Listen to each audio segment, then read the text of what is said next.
Olá, pessoal, sejam todos bem-vindos a essa aula sobre o tratamento da tuberculose. O objetivo dessa aula é para que médicos não especialistas possam conduzir um bom atendimento e acompanhar o tratamento da tuberculose em seus pacientes. Então, a primeira coisa que a gente precisa saber em qualquer tratamento de qualquer doença é quais objetivos você quer atingir com aquele tratamento. Normalmente, o objetivo, na maior parte das doenças que a gente quer atingir, é a cura. É claro que existem doenças crônicas que não vão ter cura, então o objetivo é manter o doente estabilizado. No caso da tuberculose, ela pode ser curada.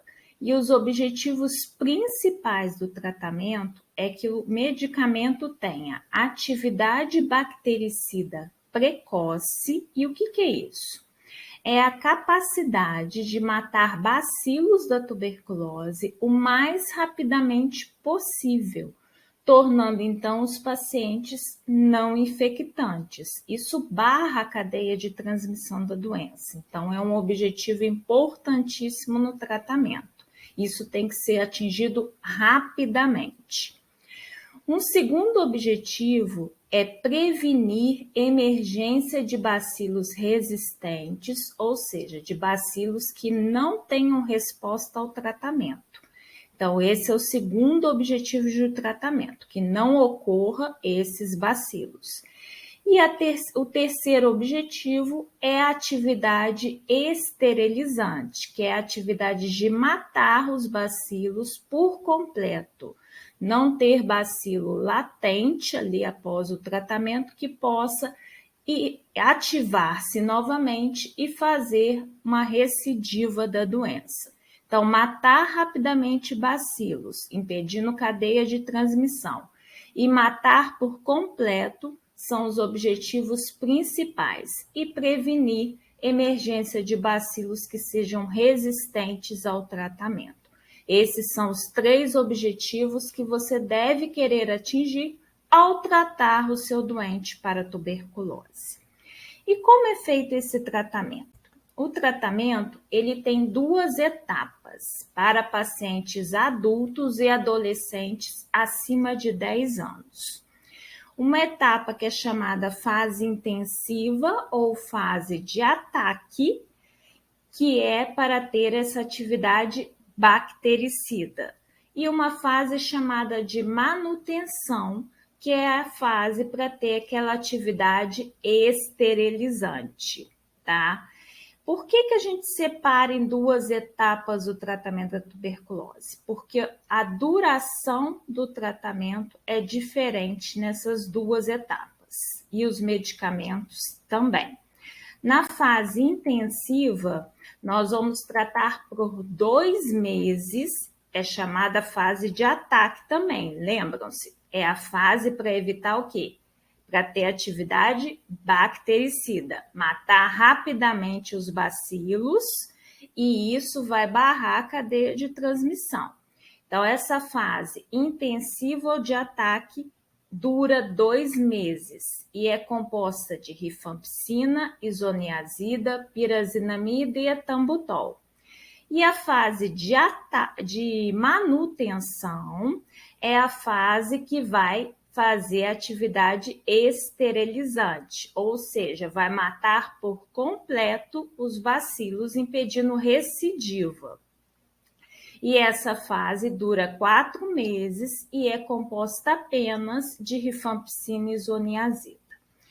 As doses do tratamento de tuberculose são de acordo com o peso do paciente. É importante pesar em todas as consultas o seu paciente e ajustar a dose de acordo com o peso, tá? Os comprimidos de tratamento da tuberculose são um esquema 4 em 1, ou seja, na primeira fase, a fase de ataque ou fase intensiva, aquela fase que dura 2 meses, existem os 4 medicamentos em um único comprimido, na dose de 150 miligramas de rifampicina, 75 miligramas de isoniazida, 400 miligramas de pirazinamida e 275 miligramas de etambutol.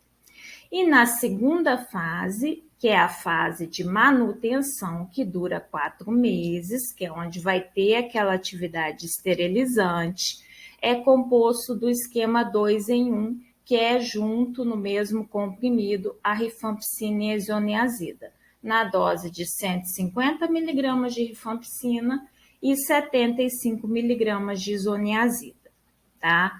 Como é que você ajusta pelo peso? Esses comprimidos, então, devem ser ingeridos todos juntos, de preferência em jejum. O jejum aumenta a absorção do medicamento, tá?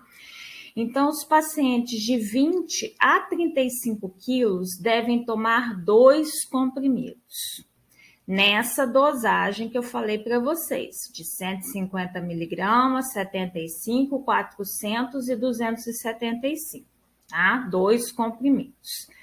Se ele tiver de 36 a 50 quilos, ele vai tomar 3 comprimidos. Se tiver de 51 a 70, 4 comprimidos, e acima de 70 quilos, ele deve tomar 5 comprimidos, tá?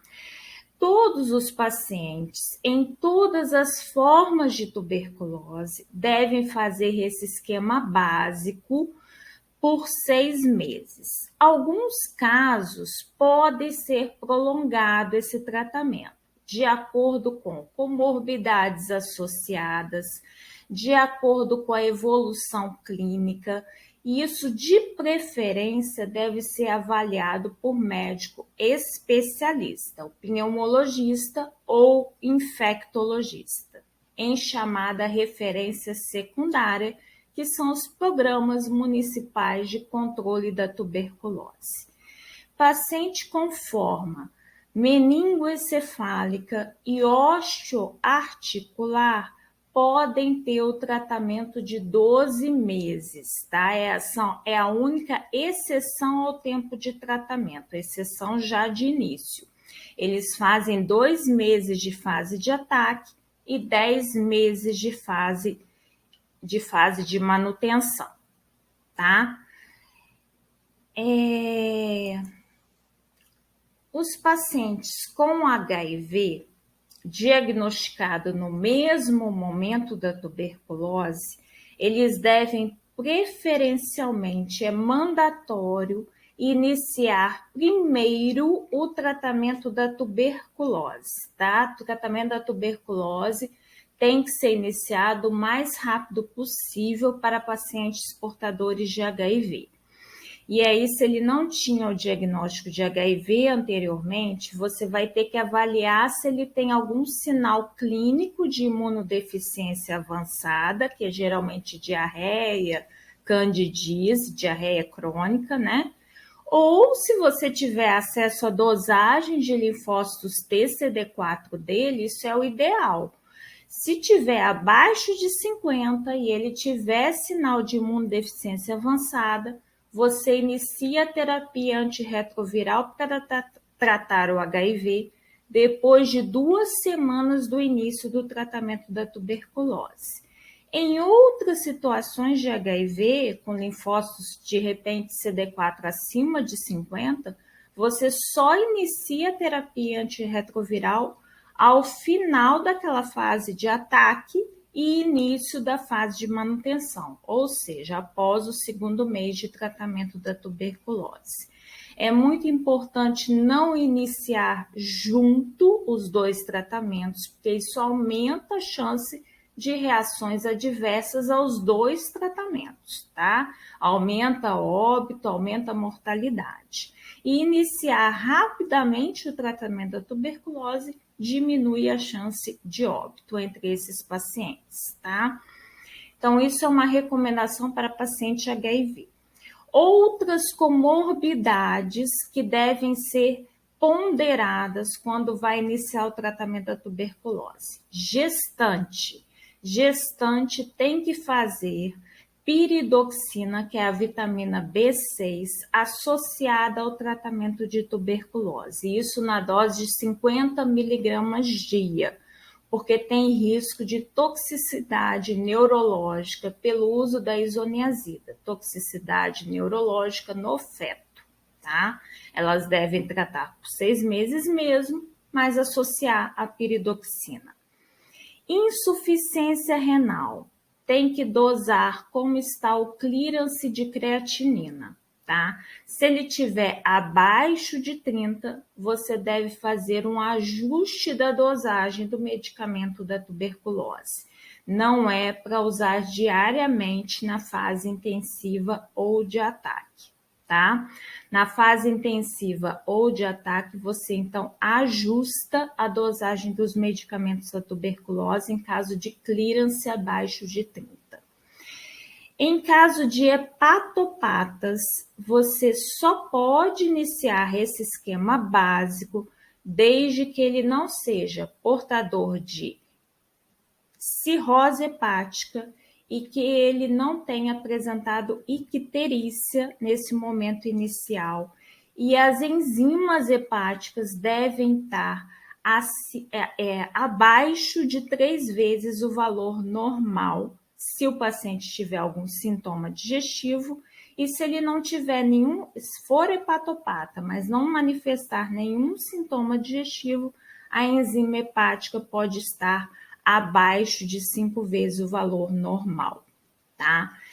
E se acontecer de algum momento esses valores se modificarem, ficar acima de 3 vezes o valor normal com sintoma, ou acima de 5 vezes sem sintoma, ou o paciente começar a desencadear cirrose, icterícia, tem que suspender, tá? Existe um esquema alternativo para estes casos.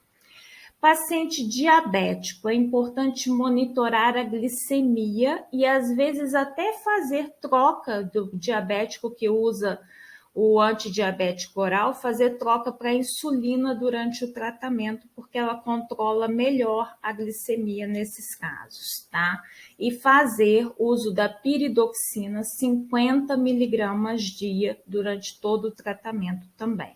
Então, a gente falou que o paciente gestante precisa fazer piridoxina, o diabético também deve fazer a piridoxina, o hepatopata, mesmo que esteja tudo ok com a hepatopatia dele, ele esteja estável da hepatopatia, ele tem que fazer piridoxina durante o tratamento, e o paciente HIV também deve fazer a piridoxina. Então, essas são as 4 comorbidades que tem que fazer piridoxina junto no tratamento da tuberculose, tá?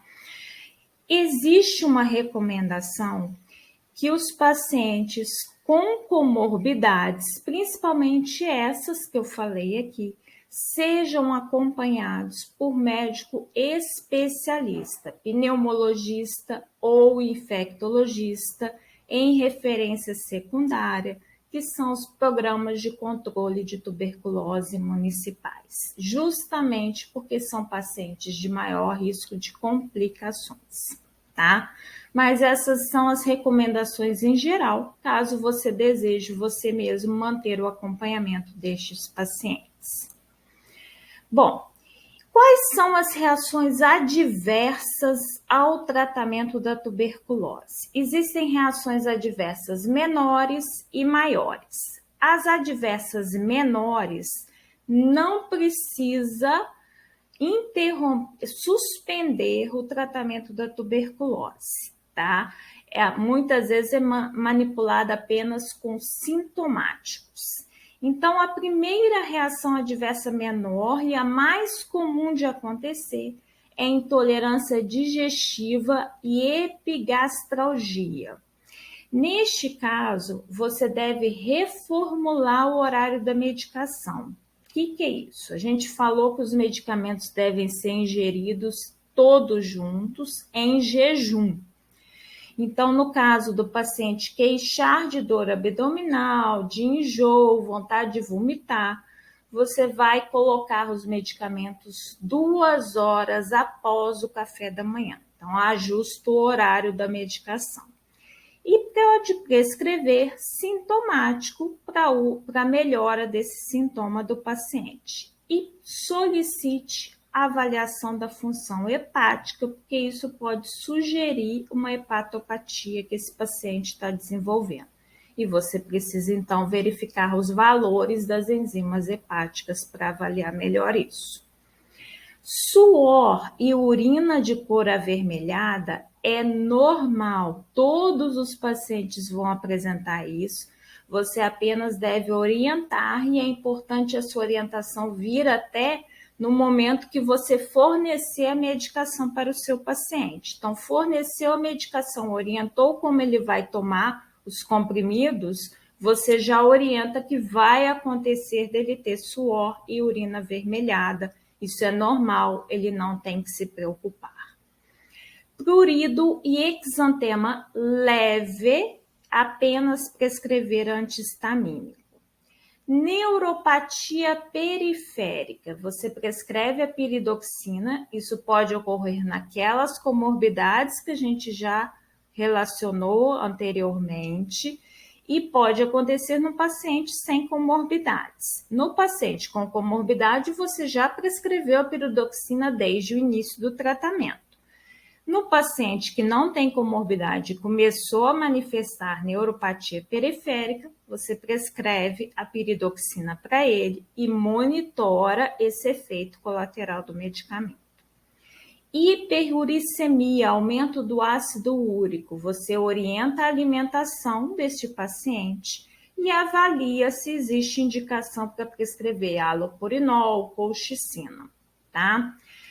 Cefaleia, mudança de comportamento com euforia, insônia leve, ansiedade, depressão leve, sonolência são normais, você apenas orienta este paciente. E febre, você orienta que pode ser normal, prescreve um antitérmico, mas observe a evolução.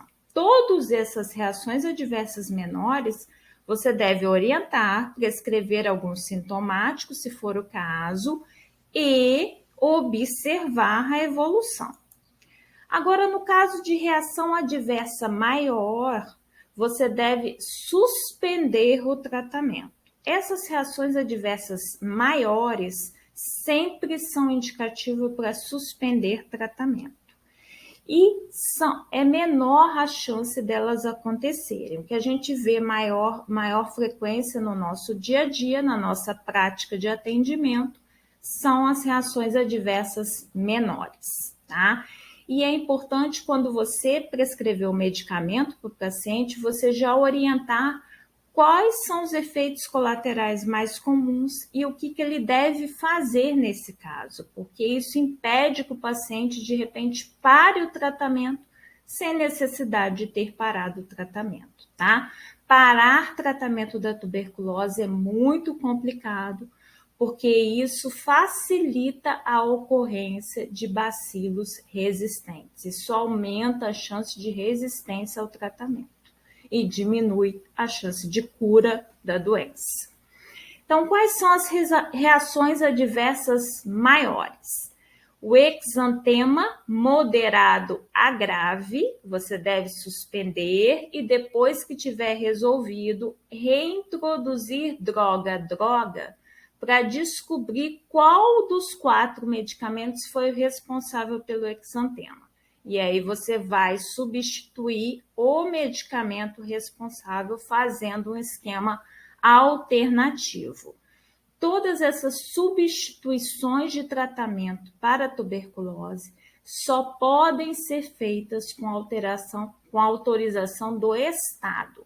Então, esses pacientes, eles devem ser encaminhados para a referência secundária, que são os programas municipais de controle da tuberculose, deverão ser atendidos por médico especialista, pneumologista ou infectologista, e estes médicos vão solicitar à Secretaria Estadual de Saúde para liberação de esquema alternativo, tá? Então, é muito importante que o médico não especialista compreenda que o médico não especialista e mesmo especialista em referência secundária, que são os programas municipais, só pode prescrever esquema básico, que é aquele esquema de 6 meses. Qualquer alteração deve ser comunicada ao Estado e aguardar a autorização do Estado, tá? Mas então teve exantema moderado a grave, considerar a solicitação ao Estado de um esquema alternativo, substituindo então a droga que foi responsável por isso. Crise convulsiva e encefalopatia tóxica. O principal medicamento responsável por isso é a isoniazida. Tem que suspender e fazer um esquema especial sem isoniazida, sempre com autorização do Estado. Neurite óptica, o medicamento responsável por isso é o etambutol. Você deve fazer um esquema especial sem o etambutol.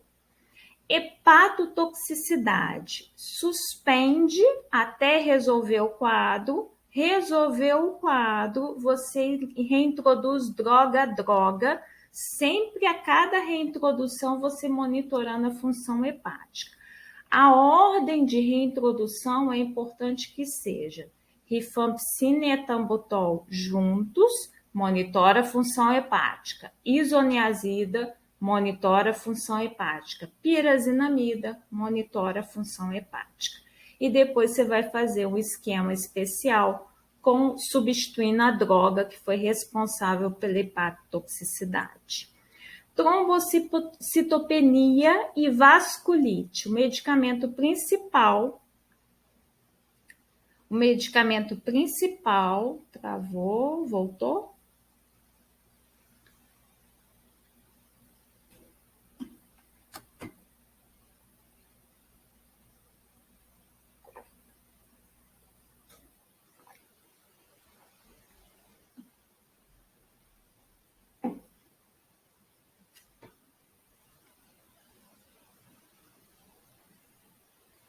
O medicamento principal, então travou aqui um pouquinho. Então, hepatotoxicidade, recapitulando, suspende até resolver o quadro e depois reintroduz droga, sempre monitorando a cada reintrodução a função hepática. Só pode reintroduzir uma nova droga se a função hepática está mantendo normal. A ordem de reintrodução, rifampicina, etambutol, pirazinamida rifampicina, etambutol, isoniazida e, por último, a pirazinamida. Depois de reintroduzir, você vai substituir a droga que foi responsável pela hepatotoxicidade. Então, continuando.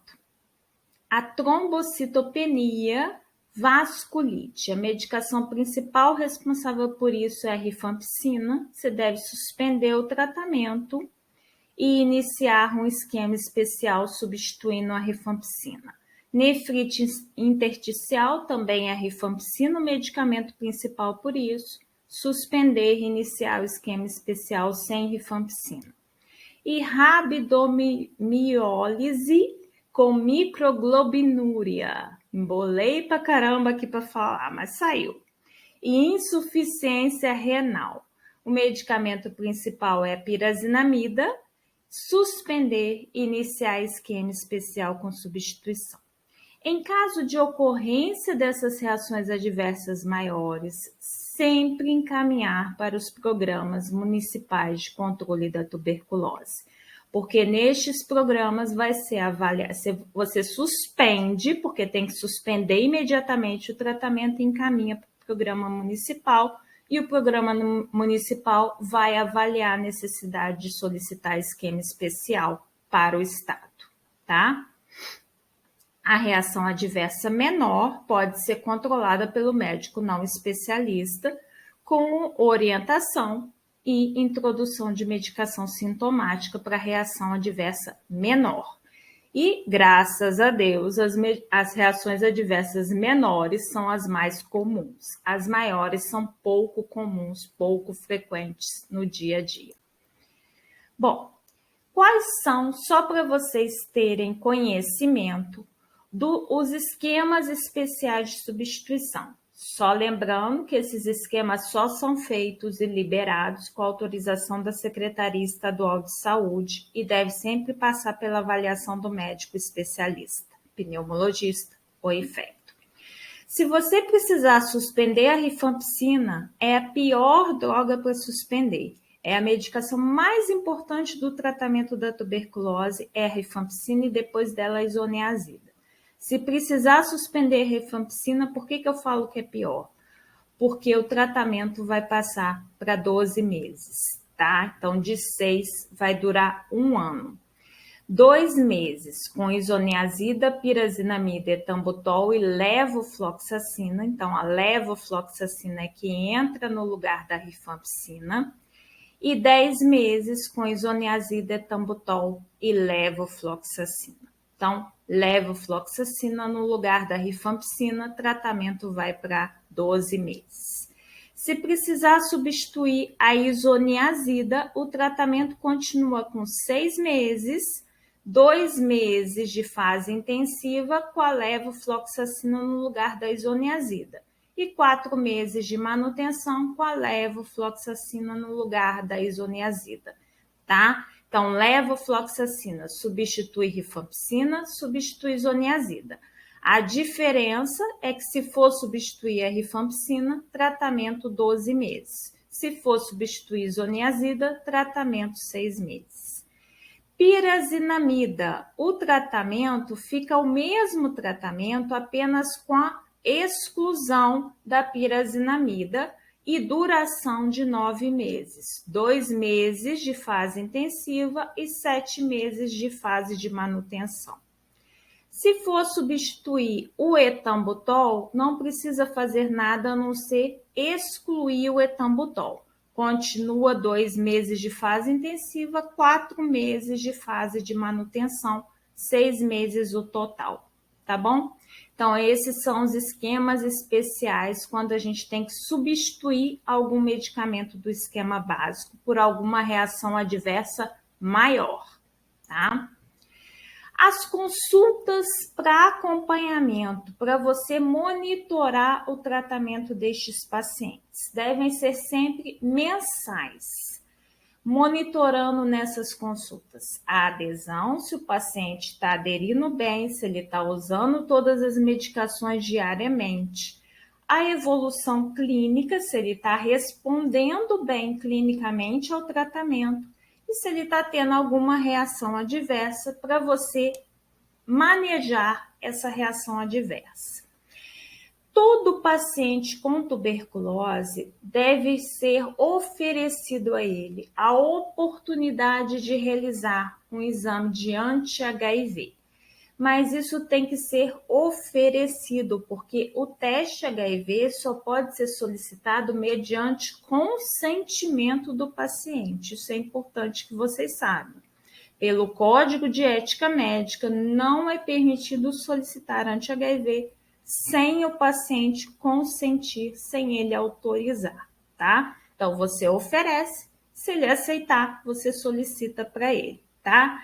Eu procuro fazer com que o paciente escreva para mim, eu autorizo a solicitação do exame anti-HIV pela médica fulana de tal, número de CRM tal, e peço para ele assinar embaixo. Coloco isso no prontuário do paciente, tá? Em todas as consultas devem ser solicitadas baciloscopia de escarro, BAR. A baciloscopia é para monitorar a evolução desse paciente, tá? Se um paciente apresenta baciloscopia positiva no 5º, 6º mês de tratamento, isso tem que acender um alerta para a possibilidade de resistência aos medicamentos, mesmo que o paciente esteja evoluindo favoravelmente, esteja melhorando com o tratamento, tá?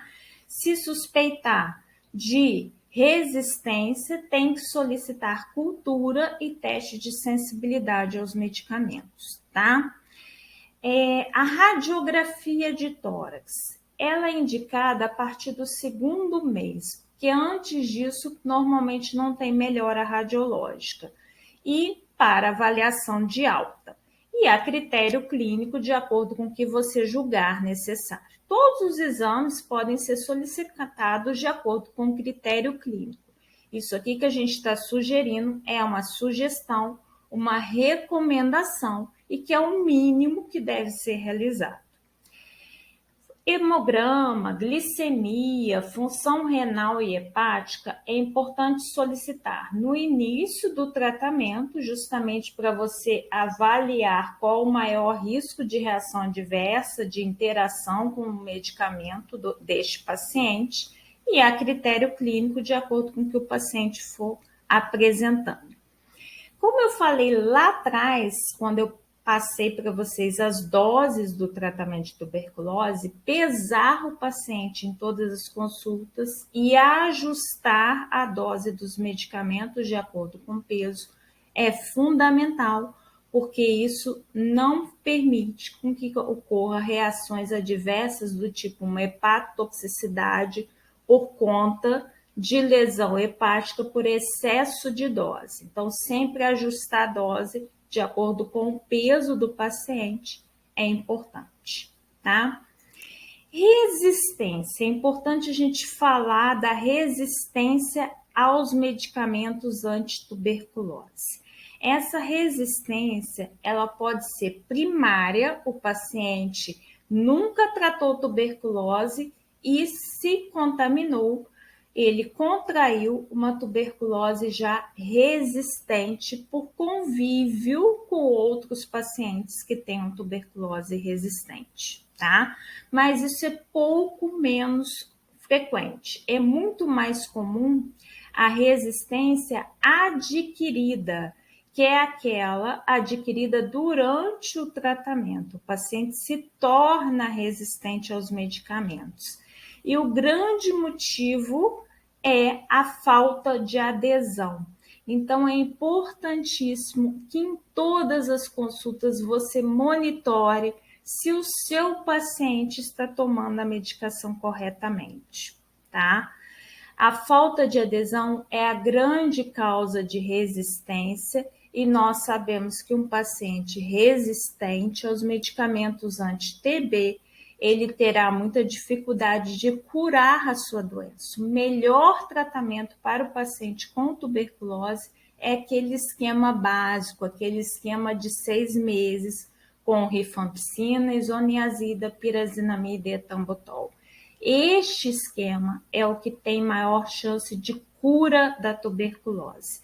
Pacientes resistentes, eles transmitem tuberculose resistente e eles têm menor chance de cura, tá?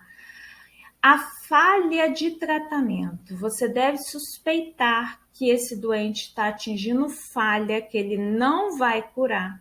Se ele tiver cultura de escarro, a cultura positiva após 3 meses de tratamento, tá?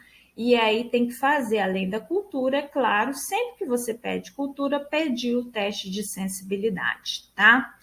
Se tiver uma suspeita que a resistência dele já seja a rifampicina, você desconfiar de que resistência, principalmente a rifampicina, você pode pedir como triagem, porque sai um resultado mais rapidamente, o TRM com resistência à rifampicina. Ele é um teste de triagem.